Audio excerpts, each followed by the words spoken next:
Hi friends, Shali കിച്ചൻ്റെ പുതിയൊരു വീഡിയോയിലേക്ക് എല്ലാവർക്കും സ്വാഗതം. ഇന്ന് നമുക്ക് ഈസ്റ്റ് ഒന്നും ചേർക്കാതെ, തേങ്ങ പോലും ചേർക്കാതെ നല്ല സോഫ്റ്റ് ആയിട്ടുള്ള അപ്പം എങ്ങനെ തയ്യാറാക്കാം എന്നതാണ് ഇന്നത്തെ റെസിപ്പി. അപ്പോൾ നമുക്ക് വീഡിയോയിലേക്ക് പോകാം. അതിനായിട്ട് ഇതുപോലൊരു കപ്പിന് 2 കപ്പ് പച്ചരിയാണ് ഞാൻ എടുത്തിട്ടുള്ളത്. അത് നന്നായിട്ട് തന്നെ കഴുകിയെടുക്കാം. നിങ്ങളെൻ്റെ ചാനൽ ആദ്യമായിട്ടാണ് കാണുന്നതെങ്കിൽ ചാനൽ ഒന്ന് സബ്സ്ക്രൈബ് ചെയ്യുക. സബ്സ്ക്രൈബ് ചെയ്യുമ്പോൾ അതിൻ്റെ അടുത്ത് കാണുന്ന ബെല്ലൈക്കണിൽ ഓൾ എന്ന ഓപ്ഷൻ കൂടി ക്ലിക്ക് ചെയ്യുക. എങ്കിലേ ഞാനിടുന്ന വീഡിയോകളുടെ നോട്ടിഫിക്കേഷൻ അതത് സമയം നിങ്ങളുടെ ഫോണിൽ എത്തുകയുള്ളൂ. അപ്പോൾ അരി കുതിരാനായിട്ട് ഇതാ ഇവിടെ വെച്ചിട്ടുണ്ട്. അരി കുതിരാൻ ഇടുന്ന സമയം തന്നെ ഒരു തേങ്ങയുടെ വെള്ളമാണ് ഞാൻ എടുക്കുന്നത്. കൂടുതലുണ്ടെങ്കിൽ അത്രയും നല്ലതാണ്. അപ്പോൾ തേങ്ങയുടെ വെള്ളം ഒരു പാത്രത്തിലേക്ക് ഒഴിച്ചു കൊടുക്കാം. അപ്പോൾ 2-3 ദിവസത്തെ തേങ്ങ വെള്ളം ഇതുപോലെ എടുത്ത് കളക്ട് ചെയ്ത് ഫ്രിഡ്ജിൽ വെച്ചതിന് ശേഷം നമുക്ക് അരയ്ക്കാൻ സമയത്ത് എടുത്താൽ അതും കുറച്ചുകൂടി നല്ലതാണ്. അപ്പോൾ ഇതിലേക്ക് ഈ തേങ്ങ വെള്ളത്തിലേക്ക് 1 സ്പൂൺ പഞ്ചസാരയും കൂടെ ഇട്ട് നന്നായിട്ടൊന്ന് മിക്സ് ചെയ്യാം. എന്നിട്ട് ഇത് റെസ്റ്റ് ചെയ്യാൻ വെക്കുന്ന സമയം തന്നെ ഇതും അതുപോലെ റെസ്റ്റ് ചെയ്യാനായിട്ട് വെക്കാം. പഞ്ചസാര ഇടുമ്പോൾ പെട്ടെന്ന് തേങ്ങ വെള്ളം പുളിച്ച് കിട്ടും. നമ്മൾ ഫ്രിഡ്ജിലേക്ക് തേങ്ങ വെള്ളം എടുത്ത് വെക്കുകയാണെങ്കിലും പഞ്ചസാര അതിലേക്ക് മിക്സ് ചെയ്തതിന് ശേഷം തേങ്ങ വെള്ളം എടുത്ത് വെച്ചാൽ മതി. അപ്പോൾ നന്നായിട്ട് തന്നെ പുളിച്ചിരിക്കും. അരി കുതിരാനിട്ടത് ഇവിടെ കുതിർന്ന് വന്നിട്ടുണ്ട്. ഇനി ഇത് നന്നായിട്ട് അരച്ചെടുക്കുകയാണ് വേണ്ടത്. അപ്പോൾ ഒരു മിക്സിയുടെ ജാറിലേക്ക് ഈ അരി മുഴുവനായിട്ട് തന്നെ ഇട്ട് കൊടുക്കാം. ഇത് ഒറ്റ സ്റ്റെപ്പിന് തന്നെയാണ് അരച്ചെടുക്കുന്നത്.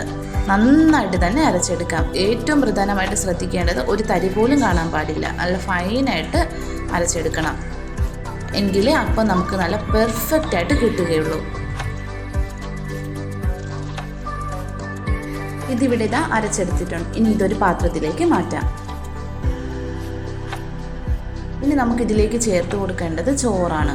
ചോറ് നമ്മൾ സാധാരണ ഒരു പിടി അളവിനാണ് എടുക്കുന്നത്. പക്ഷേ ഇതിൽ അങ്ങനെയല്ല. ഇതുപോലൊരു പാത്രത്തിൽ ഇത്രയധികം ചോറെടുത്തിട്ടുണ്ട്. ജാറിൻ്റെ അളവ് കണക്കിന് പറയുന്നെങ്കിൽ ഒരു മിക്സിയുടെ ജാറിൽ നിറയെ ഞാൻ പച്ചരി എടുത്തായിരുന്നല്ലോ. അതിൻ്റെ പകുതിയോളം ചോറ് ചേർത്തിട്ട് വെള്ളം ഒഴിച്ച് അരച്ചെടുത്താൽ മതി. നല്ല പേസ്റ്റ് രൂപത്തിൽ തന്നെ അരച്ചെടുക്കണം.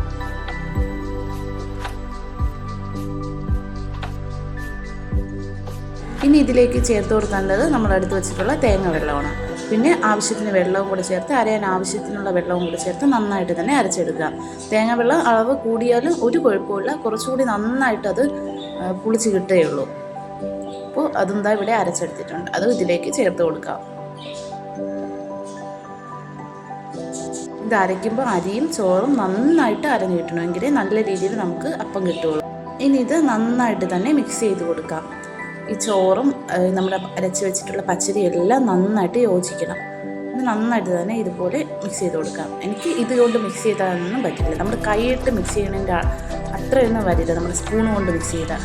അപ്പോൾ ഞാൻ നന്നായിട്ട് ഇതാ കൈയിട്ട് തന്നെ മിക്സ് ചെയ്ത് കൊടുക്കുന്നുണ്ട്. എൻ്റെ വീഡിയോ ഇഷ്ടമായാൽ ഒരു ലൈക്കും കൂടി ചെയ്തേക്കണേ. നിങ്ങൾ ലൈക്ക് ചെയ്താൽ മാത്രമേ അത് മറ്റുള്ളവരിലേക്കും കൂടി ഷെയർ ചെയ്ത് പോവുകയുള്ളൂ. ഇതിവിടെ നന്നായിട്ട് തന്നെ മിക്സ് ചെയ്ത് കൊടുത്തിട്ടുണ്ട്. ഇനി ഇത് ഒന്ന് മൂടി വെച്ച് കൊടുക്കാം. ഇനി ഇത് എടുക്കുന്നത് പിറ്റേ ദിവസം രാവിലെയാണ്. ഇപ്പോൾ പിറ്റേന്നായിട്ടുണ്ട്. തേയില അടുപ്പത്തേക്ക് വെച്ചിട്ടുണ്ട്. ഇതില്ലേ കണ്ടില്ലേ, നമ്മുടെ മാവ് പുളിച്ച് വന്നിട്ടുണ്ട്. അത് നന്നായിട്ട് തന്നെ പുളിച്ച് വന്നിട്ടുണ്ട്. നിങ്ങൾക്ക് കാണുമ്പോൾ തന്നെ മനസ്സിലാവില്ലേ, മാവ് പുളിച്ച് വന്നിട്ടുണ്ട്. ഇനി ഇതിലേക്ക് ഒരു സൂത്രം കൂടി ചെയ്ത് കൊടുക്കുന്നുണ്ട്. സോഡാപ്പൊടി ഒരു 1/2 സ്പൂൺ സോഡാപ്പൊടി നമുക്കിതിലേക്ക് ചേർത്ത് കൊടുക്കാം. അതിനുശേഷം ആവശ്യത്തിന് ഉപ്പ് ചേർത്ത് കൊടുക്കാം. അതും കൂടി ചേർത്ത് നന്നായിട്ട് തന്നെ മിക്സ് ചെയ്ത് കൊടുക്കാം.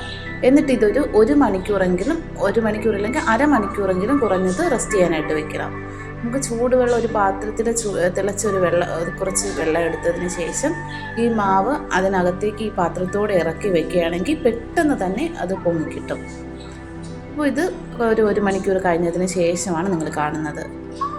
അപ്പോൾ നല്ലതായിട്ട് തന്നെ മാവ് പൊന്തി വന്നിട്ടുണ്ട്.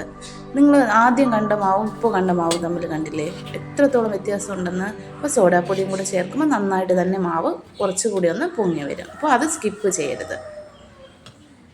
അല്ലാതെ തന്നെ നമുക്ക് അപ്പം സോഫ്റ്റായിട്ട് കിട്ടും. സോഡാപ്പൊടി ചേർക്കുമ്പോൾ കുറച്ചുകൂടി നന്നായിട്ട് പൊങ്ങി പതഞ്ഞ് വരും മാവ്. തലേ ദിവസം ചേർത്ത് സോഡാപ്പൊടി ചേർത്ത് മിക്സ് ചെയ്ത് വെച്ച് അതൊന്ന് പൊങ്ങിയിട്ട് അത് ആ ഒരു ഇത് താഴ്ന്നു വരും. അപ്പോൾ അങ്ങനെ വരാതിരിക്കാനായിട്ടാണ് അത് നമ്മൾ അപ്പം റെഡിയാക്കണതിനും അരമണിക്കൂർ മുന്നേ ഇതൊന്ന് മിക്സ് ചെയ്ത് വയ്ക്കുക. ശേഷം നമുക്ക് അപ്പം ചുട്ടെടുക്കാവുന്നതാണ്.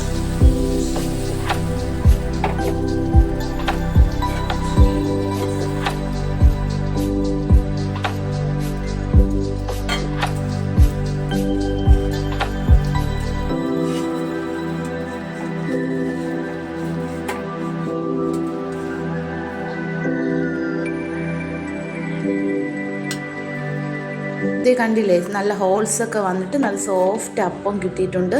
പറയേണ്ട ആവശ്യമില്ലല്ലോ, നിങ്ങൾക്ക് കാണുമ്പോൾ തന്നെ അത് മനസ്സിലാക്കാവുന്നതേ ഉള്ളൂ.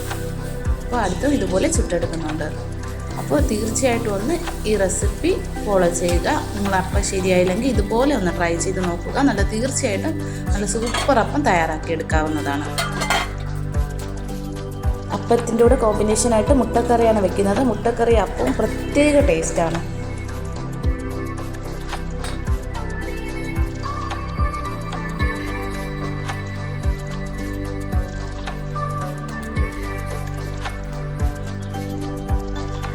ഇത് നന്നായിട്ട് മൊരിച്ചെടുത്തതാണ് സൈഡൊക്കെ. അപ്പോൾ ഇത്രയും മൊരിയേണ്ട ആവശ്യമില്ലെങ്കിൽ നമ്മൾ അതിന് തൊട്ട് മുന്നേ നമുക്ക് അപ്പം റെഡിയാക്കി എടുത്താൽ മതി.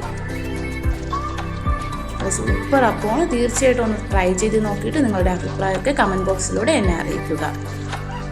അപ്പോൾ അപ്പം എല്ലാം ചുട്ടെടുത്തിട്ടുണ്ട്. ഇനി ബാക്കി ഫ്രിഡ്ജിലേക്ക് എടുത്ത് വെക്കുകയാണ് ചെയ്യുന്നത്. അപ്പോൾ എന്നിട്ട് എടുക്കുന്നതിന് 1 മണിക്കൂർ മുന്നേ വെളിയിൽ വെക്കുമ്പോൾ തണുപ്പെല്ലാം മാറി നല്ലതായിട്ട് തന്നെ മാവ് കിട്ടും. തണുപ്പോടെ ചുടുമ്പോഴത്തേക്ക് നമ്മുടെ അപ്പം ഇതുപോലെ ഇത്രയും സോഫ്റ്റായിട്ട് കിട്ടില്ല. അപ്പോൾ ഇത്രയേ ഉള്ളൂ ഇന്നത്തെ വീഡിയോ. എല്ലാവരും ട്രൈ ചെയ്ത് നോക്കുക. Thanks for watching.